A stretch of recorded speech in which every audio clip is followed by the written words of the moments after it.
Back को round करते हुए नीचे जाओगे और बैक को सीधा करते हुए ऊपर आओगे तो आपके इरेक्टर्स और लोअर बैक मसल्स ज्यादा टारगेट होंगे. He's doing a back extension, an exercise that primarily targets glutes and hamstrings, while the spinal erectors work to stabilize the spine. Now let's break down what's going on. At the bottom of the depth, his lower back is clearly rounded, and at the top it goes into hyperextension. In this exercise, spinal erector should keep the spine stable while the movement comes from the hips. When the spine keeps changing shape every depth, the stress shifts to the discs and ligaments, and that's where the lower back pain starts. Well, usually I won't make such kind of content, but every single video in their profile is about targeting other people doing their exercise. और यहाँ तो information भी बेचारा सही दे रहा था, उसकी सही इन्फॉर्मेशन को गलत बताकर अपनी गलत एडवाइस को मैडम पूरे कॉन्फिडेंस के साथ बता रहे हैं. चलो समझाता हूँ कैसे.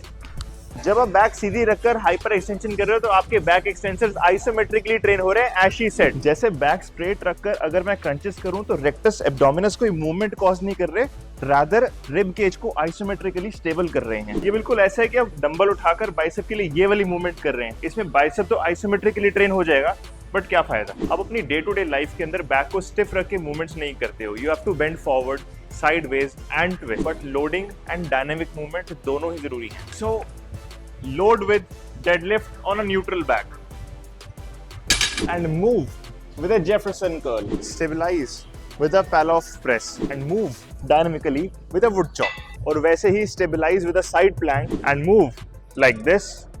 और फिर she is saying that this low intensity drill would stress the disc and ligaments. शर्म आनी चाहिए उन लिगामेंट्स और जॉइंट्स को जितनी छोटी सी मूवमेंट से अंडर स्ट्रेस आ जाए. ऐसे ही your disc and ligament does not get under stress because you have got muscles. Erector spinae group है, मल्टीफिडस है, इंटरट्रांसवर्सारी ग्रुप है और आपके प्रोप्रिसेप्शन के लिए यू हैव गॉट रोटेटोरस.